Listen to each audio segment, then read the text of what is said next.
வணக்கம். Tamil web series சூழல் பற்றி ஏற்கனவே நிறைய பேசிட்டேன். பட் இதில் டேரக்டர்ஸ் புஷ்கர் காயத்ரி டீம்லேருந்து வர சீரிஸ் மட்டும் கொஞ்சம் ஸ்டாண்ட் அவுட்டாக இருந்துட்டு வருது. சுழல், வதந்தி ரெண்டுமே அப்படியான சீரிஸஸ் தான். பட் ரீசெண்டாக வந்து அந்த எக்ஸாம்ங்கிற சீரிஸ் டெக்னிக்கலி பெட்டராக இருந்தாலும் கண்டென்ட்டாக ரொம்ப டிசப்பாயிண்டிங்காக இருந்தது. இந்த வதந்தி 2 ஃபர்ஸ்ட் சீசன் மாதிரியே ஒரு இன்வெஸ்டிகேட்டிவ் த்ரில்லர் தான். அதே யூனிவர்ஸில் நடக்கிற கதை, ஆனால் வேற கேஸ், அதை விசாரிக்கிற வேற போலீஸ். விவேக் பிரசன்னா கேரக்டரும் ஹரிஷ் பெரேடி கேரக்டரும் மட்டுமே இந்த சீசன்லையும் தலை காட்டுறாங்க. மற்றபடி அதை பார்க்கலனாலும் இந்த சீசனை நீங்கள் தனியாக ஸ்டாண்டர்டோனா பார்த்தாலும் புரியும். சரி, பிடிக்குமா அப்படின்னு கேட்டிங்கன்னா சொல்கிறேன். அதுக்கு முன்னாடி சேனல் சப்ஸ்கிரைப் பண்ணலாம், சப்ஸ்கிரைப் பண்ணுங்கள். வீடியோ எப்படி இருந்துங்கிற கமெண்ட் சொல்லுங்கள், லைக் பண்ணுங்கள், ஷேர் பண்ணுங்கள். விருப்பம் இருந்தால் மெம்பர்ஷிப்லையும் ஜாயின் பண்ணுங்கள். பேசிட்டே இருக்கும்போது பக்கத்தில் இருக்கிற அம்மன் கோயிலில் ஆடி மாத ஃபங்க்ஷன்லாம் ஆரம்பிச்சிட்டாங்க. ஸோ அந்த ஒரு மேலதாள சத்தத்தெல்லாம் நம்மளுடைய ரிவ்யூக்கான பேக்ரவுண்ட் ஸ்கோராக நினச்சிக்கிட்டு இந்த ரிவ்யூவை பாருங்கள்.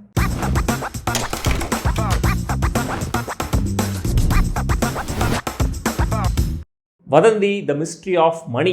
மதுரையில் கவர்மெண்ட் நடத்துகிற ஒரு அடிக்கல் நாட்டு விழா ஃபங்க்ஷனில் கதை ஆரம்பமாகுது. நிலத்தை தோண்டும் போது மனித எலும்புகள் கிடைக்குது. ஊரே பரபரப்பாகுது, ஏன்னா நியூஸ்லலாம் வந்துடுது. படம்பத்தூர் அப்படிங்கிற ஊரில் எஸ்ஐயா இருக்காரு மூசா ராசா, அதுதான் சசிகுமார். ரொம்ப நியாயமான ஆர்ப்பாட்டம் இல்லாத ஒரு போலீஸ். இவர் ரிப்போர்ட் பண்ணுற உயர் அதிகாரி தான் அனகா. மதுரைனாலே சசிகுமார் தான் இல்லையா? ஸோ அதனால் அங்கே கிடைச்ச அந்த எலும்புகள் யாரோடது என்ன அப்படிங்கிறத விசாரிக்க சசிகுமார் கேரக்டர் அசைன் பண்ணுறாங்க. இந்த விசாரணை முடக்கத்தான் மணி அப்படிங்கிற ஒரு மர்டர் கன்விக்ட் கிட்ட சசிகுமாரை கொண்டு போகுது. அந்த எலும்புகள் யாரோடது, எப்படி அங்கே வந்துச்சு, இந்த முடக்கத்தான் மணி யாரு, அவருக்கும் இந்த விசாரணைக்கும் என்ன சம்பந்தம், அந்த மிஸ்ட்ரி சால்வ் ஆச்சா இல்லையா, இதெல்லாம் தான் இந்த சீசனுடைய வதந்தி.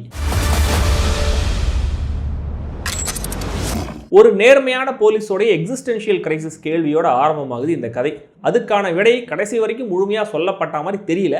ஆனால் ஒரு இன்வெஸ்டிகேட்டிவ் த்ரில்லராக சாலிடான ட்ராமாவையும் த்ரில்ஸையும் டெலிவர் பண்ணியிருக்காரு writer and director Andrew Lewis. நேர்மையான போலீஸ், திடீர்னு அவரை தேடி வர ஒரு கேஸ், அதில் அடுத்தடுத்து சேலஞ்சஸ், வாட்சன் மாதிரி கூடவே இருந்து ஹெல்ப் பண்ணுற இன்னொரு போலீஸ் கேரக்டர், ப்ரொட்டாகனிஸ்டோடைய பர்சனல் லைஃப்பில் இருக்கிற சின்ன பிரச்சனைகள், இப்படி ரொம்ப ஃபெமிலியரான ட்ரெஜெக்டரியை ஃபாலோ பண்ணாலுமே கூட ஒரு கிரிப்பிங்கான ஸ்லோ பர்ன் போலீஸ் ப்ரொசீஜரல் ட்ராமாவாக இன்ட்ரெஸ்ட்டை ஹோல்ட் பண்ணுறாங்க. தாடி ஷேவ் பண்ண மாட்டேன்னு கோர்ட்டில் வாதாடுற ஒரு முஸ்லீம் போலீஸ் கேரக்டர், டீ கடை ராசியாக இருக்குன்னு அங்கே உட்காந்து கேசஸை டீல் பண்ணுற இன்னொரு போலீஸ் கேரக்டர், டிஎன்ஏ டெஸ்ட்டில் இருக்கிற சிக்கல்கள் என்ன, பர்சனலாக அப்ரூவ் பண்ணாமல் ஏன் எந்த ரிசல்ட்டையும் நான் பப்ளிஷ் பண்ணுறதுலன்னு காரணம் சொல்கிற ஒரு ஃபாரன்சிக் எக்ஸ்பர்ட், இப்படியான பல சுவாரஸ்யமான எலிமெண்ட்ஸ், கேரக்டர் டீடைலிங் பாப்புலேட் பண்ணிட்டு இருக்கிற இந்த யூனிவர்ஸில் இந்த கதை செம்ம வேகமாக பரபரப்பாக சொல்லப்படலை அப்படிங்கிறது பெரிய குறையாக தெரியல. ஃப்ளாஷ்பேக் ஓப்பன் ஆகும்போது கூட அதுலேயும் இப்படியான டீடைலிங் 2-3 வச்சிருக்காங்க. இந்த சீரிஸோடைய மெயின் ட்விஸ்ட் ஒன்று இருக்குது. கண்டிப்பாக என்னால் கெஸ் கூட பண்ண முடியல, அந்த அளவுக்கு சூப்பராக ஃபோர்ஷேடோ பண்ணியிருந்தாங்க.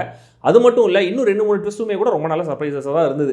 ரெட் ஹெரிங்ஸையும் நல்லா யூஸ் பண்ணியிருந்தாங்க. ஸோ இவங்க தான் குற்றவாளி அப்படின்னு நம்ம யாரையாவது கெஸ் பண்ணால் அது கண்டிப்பாக தப்பாக தான் இருக்கும். பட் அதுக்குன்னு ரொம்ப ஃபோர்ஸ்டாக அந்த ட்விஸ்ட்டையும் கொண்டு வரல. அவங்க சொல்கிற கதையிலேயே அதுக்கான க்ளூஸ் இருக்குது, அதை நம்ம ஒழுங்காக கவனிக்கல அப்படிங்கிற மாதிரி தான் இருக்கும். அந்த ரிவீல்லாம் அப்படி தான் வரும். ஃபாரன்சிக் ஆஃபீஸர் ஹியூமன் எரர் அப்படின்னு சொன்னதை வச்சு சசிகுமார் கண்டுபிடிக்கிற அந்த ஒரு விஷயம் மட்டும் கொஞ்சம் ஃபார்ஃபெட்ச்ட். எமோஷனலாகவும் இந்த கதை முடிஞ்ச அளவுக்கு கிரவுண்டடாகவே இருக்குது. வயசு கோளாறில் லவ் பண்ணுற 2 பேரில் ஆரம்பித்து கல்யாணம் ஆகி பல வருஷங்கள் கழிச்சு குழந்தை பிறக்கிற கப்புள் வரைக்கும் வெவ்வேறு விதமான ரிலேஷன்ஷிப்ஸை சென்சிபிளாக டீல் பண்ணியிருக்காங்க. இறந்து போன ஒரு கேரக்டரோட அம்மா கிட்ட ஃப்ரெண்ட் கேரக்டர் வந்து பேசிட்டு போகிற அந்த சீன் ரொம்ப டச்சிங்காக இருந்தது.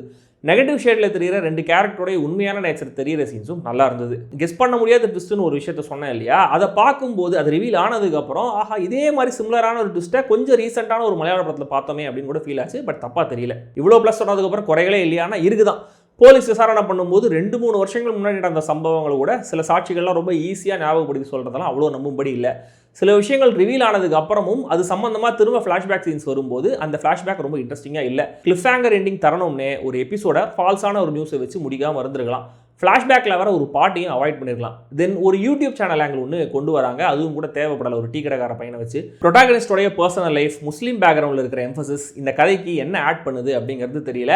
அவரும் ஒரு சாதாரண மாணவர் தான் அப்படிங்கிறத சொல்கிறதான் இப்படியான விஷயங்கள்லாம் வச்சாங்களோ என்னவோ தெரியல. அதே மாதிரி ரத்திகா அப்படிங்கிற அந்த எஸ்பி கேரக்டருக்கான பர்சனல் லைஃப் கதையுமே கூட ரொம்பலாம் இன்ட்ரெஸ்டிங்காக இல்லை. நல்ல போலீஸா சசிகுமார் அண்டர்ஸ்டேட்டட் பெர்ஃபார்மன்ஸில் மொத்த சீரிஸையும் ஆங்கர் பண்ணி கொண்டு போகிறாரு. இவர் சொன்னால் சரியாக தான் இருக்கும் அப்படின்னு எஸ்பி மட்டும் இல்லை ஆடியன்ஸையும் சொல்ல வைக்கிறாரு. எஸ்பி ரத்திகாவா அனகா ரொம்ப மெச்சூர்டான பர்ஃபார்மன்ஸை கொடுத்துருக்காங்க. ராம கேரக்டரில் விவேக் பிரசன்னா இந்த சீரிஸோடைய காமிக் ரிலீஃப், ஆனால் காமெடி மட்டும் இல்லை, டக்குன்னு சீரியஸான போலீஸாக மாறுற மொமெண்ட்ஸ்லையும் ரொம்ப ரியலாக நல்லாவே பண்ணியிருக்காரு.